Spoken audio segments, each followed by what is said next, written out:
Hi everyone, my name is Chelsea. Welcome to Little Mountain Ranch. I am very happy to have you here today on this absolutely glorious day. It is so beautiful out right now. Here, let me show you over here. Look at that. Isn't that beautiful? On days like today, I don't mind winter at all. We are going to be doing a couple of things this morning. First up, we have to feed the cows. They need to be fed every couple of days this time of year with the amount of animals we have and how small our bales are. And then the next thing that we need to do is go down to the greenhouse and put in the 2x4 reinforcements that we use for it so that it doesn't collapse in the wintertime. Last winter we had a crazy snowfall. We actually have quite a bit of snow right now too, but we had crazy snowfall within about 12 hours. I think it was a couple of feet of snow. And we actually ended up having to cut the plastic on the greenhouse so that the metal wouldn't collapse. And we did have some reinforcements on it, but not enough. So we bought a bunch of extra 2x4s so we could make sure that we don't have to do that again, because the plastic, I think it was around $600 or so for the plastic. So we definitely don't want to be replacing that every year. Isn't it beautiful out? So sunny and bright. When it is sunny like this in the wintertime here, everything is so bright because of all the white. Light reflects off everything. Do you want to help us feed the cows? Okay. Oh, honestly, this is what I needed. I've been feeling a little bit blah for the last couple of days because it's just been dark and I've been inside in front of the computer a lot. But sunshine like this just, man, it does wonders for my mood. Hello, cows. See a little tiny icicle there? Oh, I put the down. Can you pull the gate for me? There we go. I lock it? You can leave it because we're gonna run the tractor through here in a sec. Oh, I guess we better hook it on. Let's make sure our heater's working. Whoa, oh dear, don't get your foot wet. I'm just gonna lift up the heater a little bit here so that it's closer to the top of the water, and that way it'll keep a spot open for the cows to drink out of. Oh yeah, the water's steaming a little bit. You're right. I see that. Hello, honey. Hey, beautiful girl. How are you? Good girl. All right, we're just gonna pull this back a little bit.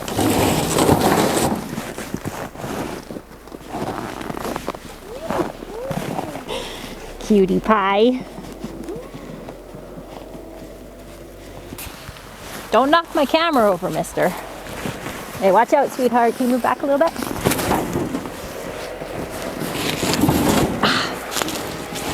There we go. Don't knock my camera over.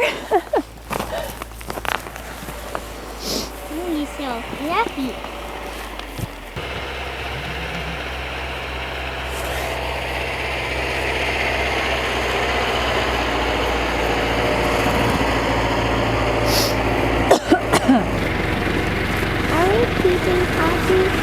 For right now we are, yeah. Hello, Ivy.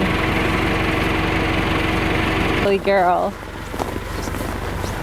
What are you doing? Are you being silly? Are you a silly girl?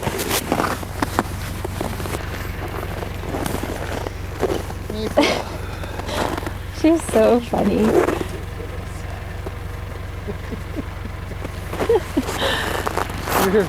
I know.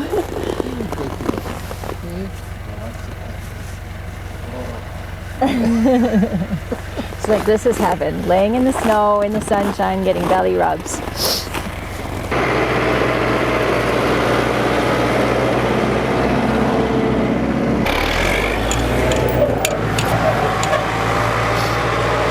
You have to pull it from the other end.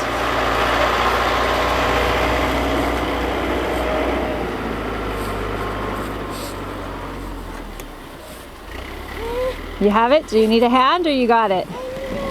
Oh, you're doing so good. Keep going. Almost there.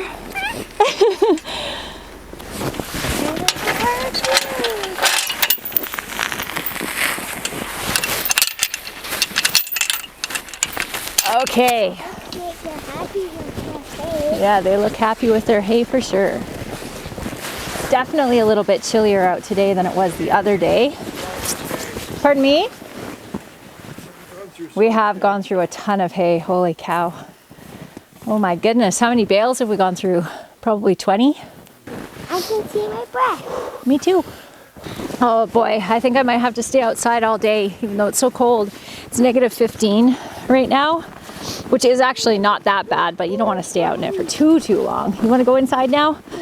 Okay.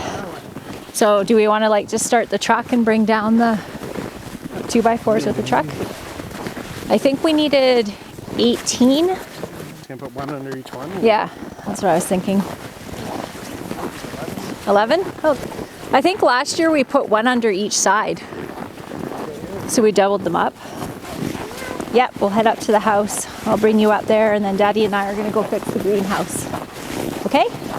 Head back up to the house and grab the 2x4s. We were going to use the truck, but the truck does not want to start. We didn't plug it in last night. Up here we have something called a block heater on our vehicles, and if you plug them in, then it helps keep the block warm, and then the vehicle can start when it's really cold. But if you forget to do it, then there's really no hope until it's warmed up, so we have it plugged in. So we'll just carry them down by hand. Good workout anyway.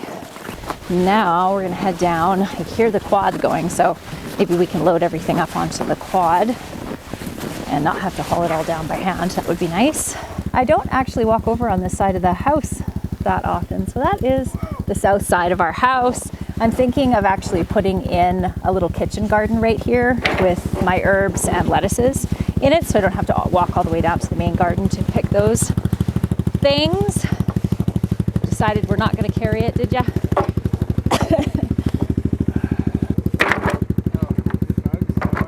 Yeah. For fun, I'm going to walk down through the garden to get to the high tunnel. I miss that walk because I do it every day, several times a day throughout the entire spring, summer, and fall. We have paths shoveled everywhere so that we can get around in the winter time. So this path goes down to the root cellar over that way. But we are going to go, which way are we going to go? This is my forest garden. For those of you that are familiar with my forest garden, this will look vaguely familiar to you. Looking very different this time of year than it does in the summertime, doesn't it? The raspberry canes got completely weighed down by all this snow. We're probably gonna have to do a serious prune on these because a lot of these will break off. Well, hello there, garden. You know what? Somehow it still looks beautiful, even though it's all covered in snow. This bed right here is where my garlic are sleeping until spring. This greenhouse here was the very first build project we ever did on my channel 5 years ago. I now use this building to house all my seedlings in the spring. Good grief, look at all the snow. My goodness. And down to the high tunnel. We are not going to be getting in this side from the looks of it. Oh my gosh. Snow is just about up to my knees. Oh. I had a cow get in here and push right through the back of the high tunnel. Well, hello there, beautiful. What a different feeling place in the wintertime than the summer.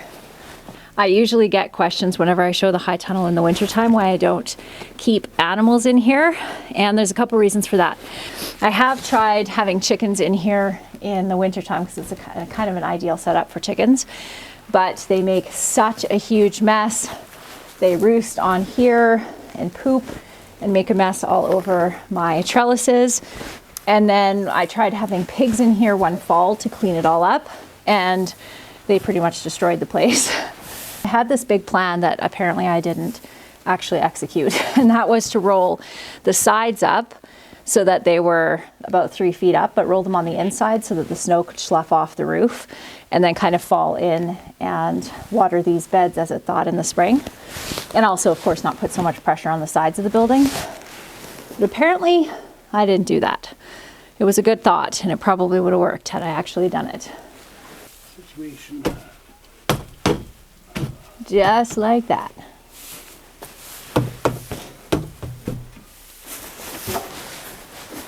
Like in that spot right there. Yeah, that's a better idea.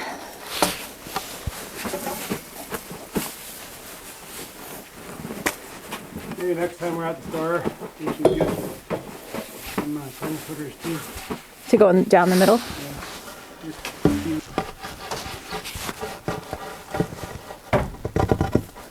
I feel like I need all those 2x4s I bought it. So many.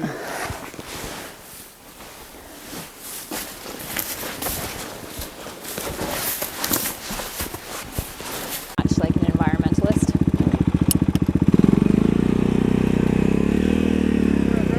We got as far as we could on a high tunnel, but we need some longer 2x4s because the roof is higher on one section than it is on the other. Okay, let's get these gates closed back up again. Living on a farm is all about opening and closing gates 1,000 times a day. Jan's going to get our latest snowfall plowed off the driveway. And I'm going to get up to the house and get the chickens in the oven for dinner tonight. We're having super simple dinner. We're going to have roast chicken, mashed potatoes, and veggies and gravy. So you can see the sun is right there, and it's only noon right now. So it kind of shades out our property as it goes along the horizon this way. Still lots of sunlight down over there though. I did know this about this property when we bought it, and it was actually my one hesitation because I knew it was going to be really shady in the wintertime, and I already struggle enough with the short days in the winter. But it has so many other things going for it that I decided to just deal with it. We are back in the house. We've actually already had lunch. We had nachos, and I just got up from my nap and I'm feeling much refreshed. So I'm going to get the chickens put in the oven. This is my Dutch oven, and as you can see, it is a square one. I absolutely love it. Dan bought it for me for Christmas last year, and it is Paderno is the name on it. I love it. I just love it. But I don't have two, I only have one. So I am going to put the second chicken that I'm going to roast in, I don't know, my roaster, if I can find it. So right now though, I'm gonna doctor this one up and get it put into the oven. And I'm just going to use salt, a little bit of paprika, some tomato powder. I really like tomato powder on things these days. That's that tomato powder that I made back at the end of, when was that? The end of August, I think. Going to use, actually, I'm not going to use chili powder. I'm going to, yes, go ahead, honey. I'm going to use a little bit of sage instead. Okay, I'm just going to cut up a couple of chunks of garlic and throw those inside of the chicken cavity. And do I want to put anything else in there? I don't have any oranges. We're actually going to go out grocery shopping when we take a couple of our kids to lessons in town a little bit later and get some more fruit, because we don't have any fruit outside of the stuff that's canned in my pantry right now.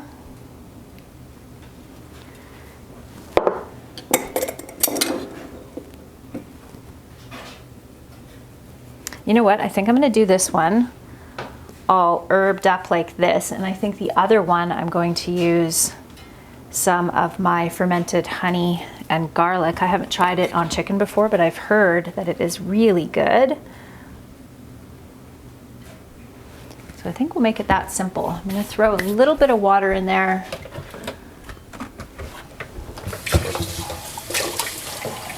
And I would say this kind of meal is probably one of the most typical winter meals that we make, usually a meat and a veggie and either rice or potato or something like that. Pretty simple. And I do have Martha lit right now, but because we're going to go out, I'm going to let her go out. So we'll pop these in the electric oven instead. I just added the sage because I forgot to add it earlier, and I think I might have said it was thyme instead of sage, but it's sage. So I've just added that to this chicken. And going to pop a little bit of garlic inside this one too. Ooh. And then I'm just gonna roast this with salt. And then when it gets close to the end of the roasting time, I will pour a little bit of this fermented honey garlic on the top of it, and then let it cook up just for a little bit at the end so it gets all bubbly and delicious. We are going to head out and get some groceries in a little bit, and I thought I would show you what we are buying weekly. We're actually not buying a ton of groceries, mostly fruits, veggies, sometimes a couple of convenience things like hot dogs. What else did you say was on that list? Cat food and dog food. Oh, right, and dairy, because we don't have milk right now. But that's about it though, hey?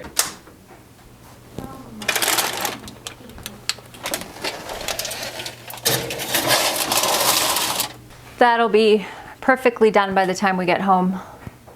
Maybe we'll just do rice with it instead of potatoes, just because potatoes take so much longer. Either way, whether I go or not, I will come back and show you what we ended up getting at the grocery store. It might be kind of interesting to see how prices compare to areas in other parts of the country and in other parts of the world. So we'll see you again in a little bit. Good morning, guys. It is day 2 today of this video. We got home at 7 o'clock last night and I had to get everybody fed. Thankfully, dinner was done by the time we got back. So yay for that. Actually, yay for thinking ahead. But when we woke up this morning, we woke up to a surprise down in the barn. So I wanted to bring you down and show you what we woke up to, the most adorable thing ever. And then we'll head back in the house before we sign off on today's video. And I'll show you the groceries we bought and talk a little bit about pricing. I know it is a lot more expensive where we live than it is in other areas. And I didn't really know that till I started sharing this kind of information online. Look at this adorableness.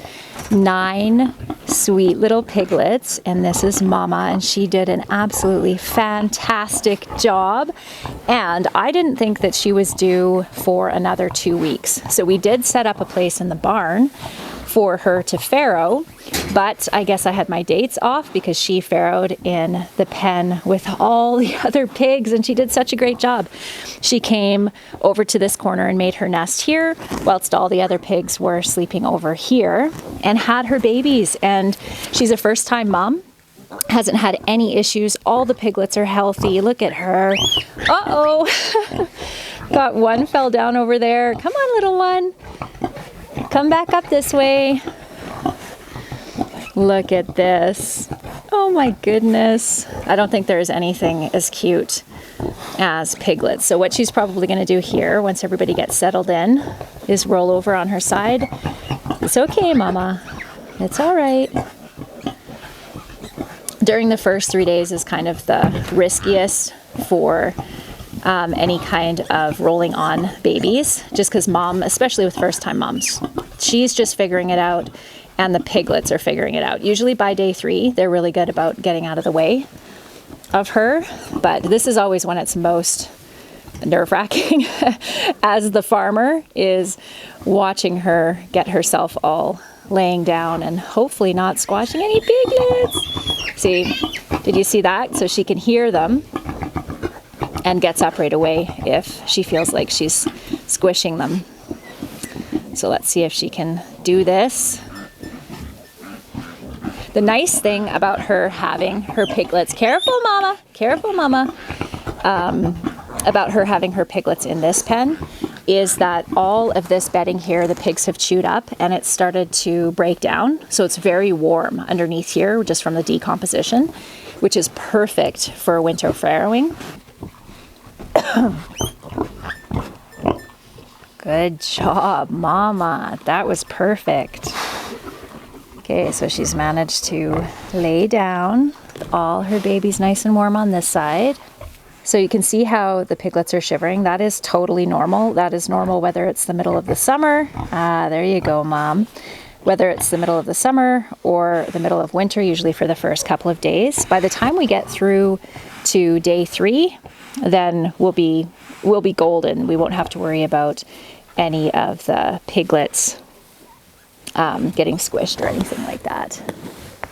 There you go. See how she just rolled like that so that the babies can eat? It always amazes me that they just know what they're doing. They just know exactly where to go and what to do. And the other thing is that when piglets are born, their moms don't lick them off. They don't clean them. So they actually come out fairly clean. They dry off really fast and they make their way. So mom has her babies when she's laying down like this, usually, ideally. So they come out this end and then they'll come around, and they instinctively know to come around this way and start nursing right away. It hasn't happened very often where I've actually had to show them what to do. They instinctively know. Aw, isn't this a beautiful litter of babies? 8 or 9 piglets is the perfect litter. She has enough teats to be able to feed them all really well. And so far, I haven't noticed any of them that are extra small. So there's no significant runts in here, which is really good. The runts generally don't do very well. But oh, look at that sweetness. This is the farrowing pen that we actually had all set up for her, and water there with a heater in it and a heat box for the piglets, but obviously she had different ideas. So if it does get super cold in the next couple of days, right now it's only -10, which is a perfectly fine temperature for piglets, but if it gets much colder than that, then we'll move them in here. But my hope is to actually leave them in that pen for at least the first 3 days, because I don't want to stress mom out and disrupt the bonding and all of that and the training of the piglets for nursing. So hopefully it stays warm enough that we don't have to move them in here. I really like first-time mamas because they are not huge pigs, and it's much easier for them to avoid rolling on babies just because they're not so big, unlike this big mama here. So she is our next pig that's due to farrow, and she's 2, so she is significantly larger than the pig that just farrowed. Actually, the one that just farrowed was her daughter from last year. Really excellent pigs. Oh my gosh. So they are a heritage breed mix, obviously large black. And what else do they have? Landrace, a little bit of Tamworth, maybe some Berkshire in there. I can't remember, but a heritage mix, which is normally what we have up here. They seem to do really well for pasture feeding and for hardiness and all of that, and usually really good moms. Alrighty, we have to leave that cuteness now. Head back up to the house and I'll show you what we got for our weekly groceries. And we actually haven't gone to the grocery store in 2 weeks, so this one was a little bit bigger of a shop than we would normally do. Okay, I have all my groceries laid out here. All told, this was $433, and that's in Canadian dollars. And I think our dollar is 71 cents to the American dollar right now, give or take a cent or two. And this will last us for probably a week and a half to 2 weeks or so. There's a couple of things that we normally don't buy with every single grocery shop. That would be hot dog buns and smokies and hot dogs, a bunch of chocolate for s'mores, box of what are these called again? Graham wafers for s'mores, and then marshmallows. So those are some extras that we bought to have a weenie roast outside. We have our wagon ride coming up. We do a wagon ride over the Christmas holidays from our property and then around the neighborhood every year. And then we have a big weenie roast. So that's what all those are for. So that's kind of on top of what we would normally buy, and the rest of it is pretty standard for us. Okay, let's start with the dairy. So we buy this big 4-liter jug of sour cream, and this is $18. And then 2 jugs of milk. We've already used half of this one, and so this is organic milk, and it was $9.69, which is insane. It's very, very expensive. So that we buy the milk organic, but we don't buy the sour cream or the whipping cream organic because it's just too insanely expensive. So we bought 2 little things of whipping cream, and I'm not sure what these were. Let's check and see here. Is that true? $9? Oh, that's times 2. Okay. So these were $4.59 for this little tiny thing of whipping cream. Good gracious. And then Dan doesn't actually eat dairy, so he has this stuff. This is a coconut whipped topping that he uses in place of the whipping cream. And then he also got some soy-free Earth Balance fake butter. And so those are always a little bit more expensive. This was $4.50. And the earth balance was, where's the earth balance? Let's see. I don't know why I can't find the earth balance on here, but I'm going to guess it was somewhere around $5 because the stuff is not inexpensive. Then we have ridiculous romaine, $8 for 3 heads of romaine lettuce. This is highly motivating to get the grow room done in the basement. Right now I'm using it to store all of my squash. We've just started moving all that out, and we're hoping in the next week or so to have the grow room all finished, and then I can grow my own greens because that's outrageous. So we bought 2 of those. And then for just regular organic field greens, this was $7.49. Wow. We bought a 45-pound box of apples, and that's 2 weeks worth of apples for us. There's 8 bags that size in the box. And the cost on that was $60. So we do spend the majority of our grocery money on produce, as you can tell. We also have cucumbers, and you'll notice that the majority of our produce is wrapped in plastic like this, and that is just how produce comes for the most part in the grocery store that we shop in. Another reason why I love growing as much of my own produce as possible, because the plastic waste is kind of intense. Some fresh tomatoes, or not fresh, picked green and then ripened as they make their way to us, probably from California is my guess. Is that where these are from? Actually, these came all the way from Mexico. And some of the things, so greens, we try to buy organic. Oh, I should have mentioned that. This is organic romaine for that price. And we always try to buy our greens organic if we can. We buy our bananas organic because they aren't that much more expensive, but lots of the other things that we buy are not organic just because prices are crazy. All the food that we grow on our property for the most part is organic. So the Smokies are $7.99 per package. Cannot wait to have my pork processed because all of that kind of stuff we won't have to buy again. Hot dogs are $7.49 for a package. Grapes, $7 for a tub. Dan bought 5 boxes. Was that 5? Yes, 5 boxes of Zavia, and this is stevia flavored pop. He really loves pop, but doesn't want all the sugar and everything else. So this is his go-to pop. I shared this on my pantry tour and forgot to explain what it was, and there were lots of questions about what it is. So that's what it is. A couple of bags of mandarin oranges and a couple of teeny tiny heads. Look at how tiny these are, of cabbages. I'm not sure. Dan did the grocery shopping, so I'm not sure what he bought these for, but he really likes it fried up with just butter and salt. So probably for that reason. Let's see what the banana price was. The bananas averaged out to about $2 per clump of bananas, and we bought 4 of those.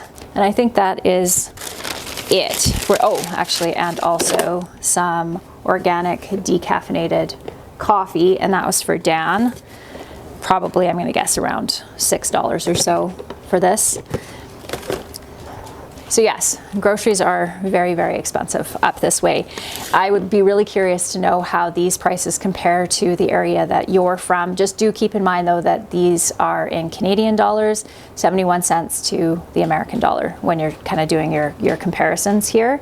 But yeah, they're expensive, which is one of the reasons why we grow so much of our own food. It is definitely cheaper for us, especially because we grow our own hay, so we're able to feed our cattle, both our milk cows and our beef cows, our own homegrown hay, which definitely makes it more affordable. We also buy all of our grain for our pigs in bulk directly from the farmer, which saves us a ton of money that way too, and then do the majority of the processing of all of the animals on our property ourselves. So definitely a cost savings. That is it for today's video, everyone. I hope that you enjoyed it, and I look forward to seeing you in the next one. Bye.